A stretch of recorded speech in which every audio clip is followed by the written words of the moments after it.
Karl Albert Fritz Michael Gerlich was born on February 15, 1883, in Stettin, Pomerania, and grew up as the eldest of the three sons of wholesale and retail fishmonger Paul Gerlich and his wife Therese. In the autumn of 1889, Gerlich was enrolled in the Our Lady's Grammar School and graduated from his senior class there in 1901. In 1902, he began his studies at the University of Munich and first majored in mathematics and natural sciences before switching to history. At the university, he was an active member of the Free Student Union, sometimes translated as Free Student Association. He wrote his doctoral dissertation, The Testament of Henry VI, completed in 1907. After completing his studies with a doctorate, Gerlich became an archivist. He also began to contribute political articles that were anti-socialist and national conservative in the publications Süddeutsche Monatshefte, which was edited by Paul Nikolaus Kossmann, and Die Wirklichkeit in 1917. That same year, he also became active in the German Fatherland Party, and after it was dissolved, in the Anti-Bolshevist League 1918 and 19. In 1919, he published the book Communism as the Theory of the Thousand-Year Reich, where he compared communism with the phenomenon of redemption religion. A whole chapter in the work is devoted to denouncing anti-Semitism, which had gained ground because of the leading positions of many Jews in the revolution and founding of the Soviet Union and Bavarian Soviet Republic. On the 9th of October, 1920, he married a woman named Sophie Botzenhardt, who was born in Munich. From 1920 to 1928, he was editor-in-chief of the Münchner Neueste Nachrichten, or NN, a predecessor to today's Süddeutsche Zeitung. As editor, Gerlich opposed Nazism and Hitler's Nazi Party as murderous. In the early 1920s, he had seen proof of Nazi tyranny already in Munich.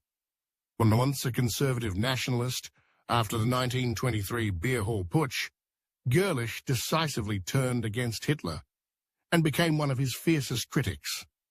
Other critics of the Nazis at MNN were later arrested within days of Gerlich, such as Fritz Büchner, who followed Gerlich as the editor of the MNN, Erwin Freiherr von Aretin, who was domestic editor at the MNN, and Kossmann, who wrote for the MNN, all of whom had steered the MNN to support a return of the monarchy.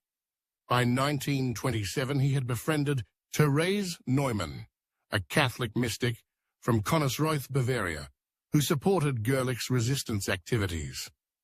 Initially, he wanted to expose her stigmata as a fraud, but Gerlich came back a changed man and later converted from Calvinism to Catholicism in 1931.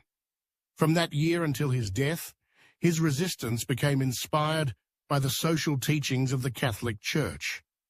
Gerlich returned in November 1929 to his job at the Bavarian National Archives. A circle of friends that had developed around Neumann gave rise to the idea of founding a weekly political newspaper to dispute the left and right political extremism in Germany. Supported by a wealthy patron, Prince Erich August Waldburg-Zeil, Gerlich was able to take over the weekly newspaper Sunday Illustrated, which was renamed The Straight Path in 1932. In this newspaper, Gerlich opposed communism, National Socialism, and anti-Semitism. The dispute with the growing Nazi movement became the central focus of Gerlich and his later writing. At the end of 1932, the weekly circulation had over 40,000 readers. In 1932, Gerlich criticized and mocked the pseudoscientific Nazi racial theories when he published a satirical article titled, "Does Hitler Have Mongolian Blood?" in an attempt to prove that Hitler was not an Aryan, by suggesting that his nose was of a non-Aryan type.